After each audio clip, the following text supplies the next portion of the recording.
Oh, hello. You found us. This is Ted and Andy Have More to Say. I'm Ted Henley. And I'm Andrew Schultz. We are at a place in the city of Calgary called Heritage Park. This is the Brewing History of Alberta exhibit. Big Rock is putting this on. It's a teaching brewery area. You can brew real beer right here. In the historical park known as Heritage Park. It's been around for a long, long time. It is a landmark. You have to visit it.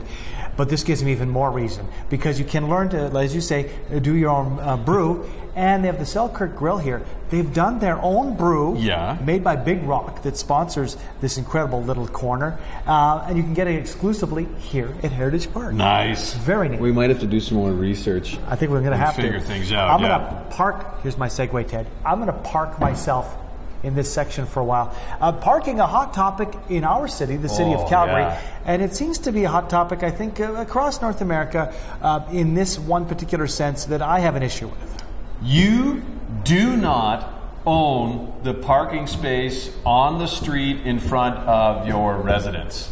Like, let's be crystal clear. Yes. You do not own the parking space in front of your house, your semi-detached house, whatever it happens to be. Although you may think you own the right to park there every night when you come home from work, you do not own the right to do that. And this was born from... And I believe in that 100%. It happens. Maybe you've had a bad neighbor who yells at you when you park 5 feet onto their property in front of your house.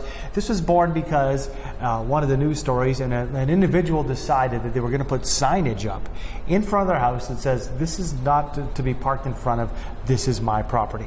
Problem is, we all pay taxes. Of course. We all pay property taxes, and the road is shared by Calgarians.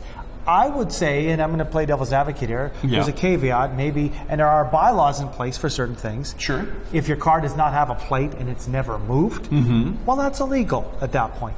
If there's that's a different bylaw. That's absolutely infraction, right. Yeah. If there's an RV, I believe you have 24 to 48 hours to have it on a city road. You can't park it. You can't leave it in front of a residence. Yeah. Great.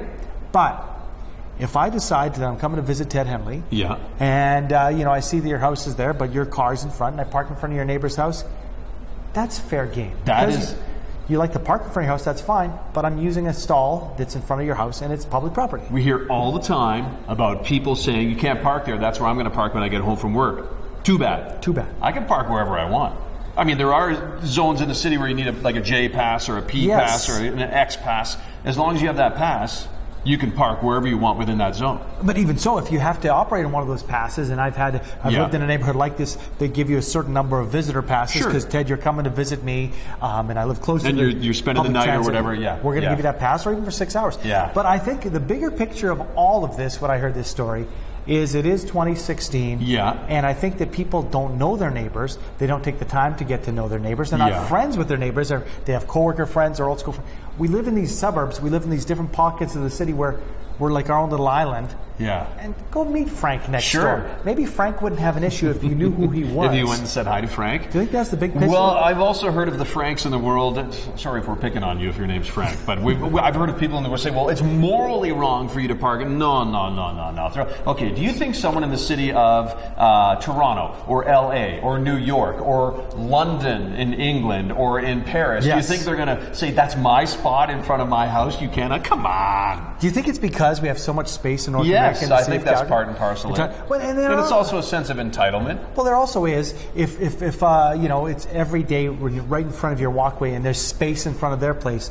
So it is very situational, but at the same time, I would like to see this person. Well, I'm sure you go to bylaw and you say, well, this is not happening. They're going to laugh at you. Of course they would. It's proprietary. They'll say you do not own the parking spot on your street in front of your house. What would you do if you came to I came to your house and I parked in front of your neighbor's house, and a day later you've got somebody knocking on the door going, hey, there was a red car in front of your house. I don't appreciate that. I'd say, you know what, I understand where you're coming from, but it was just a friend who parked here, and you know what, he decided to park as close as he could to my house. Oh, but that's my spot. technically it's not your spot, sir or ma'am. Yeah. And if you have a problem with it, we can talk with the city. I'd be more than happy to sit down with someone at Bylaw Services and they can explain to us what the true rules are. But that's just wrong morally. Well, you do not own the spot on the street in front of your house. I had a friend come over once and he said that he was kind of a curmudgeon-y guy getting older. You can see him as an old man. And he said to me, I just don't understand my neighbor. Why don't they park in their garage? Well, they can park in their garage, but they also have every right to park on the street. Exactly. It's their choice. It's their choice. We agree on this one. I can't And we should wrap it up again by saying you do not own the parking spot in front of your house. I think you made the point. I think we made the point. Thanks for checking us out. This is Ted and Andy have more to say. And if you're in the city of Calgary and you haven't come in a while, make sure you check out Heritage Park. If you're not from the city and you do come here, come down to Heritage Park. Lots to see. It's a destination.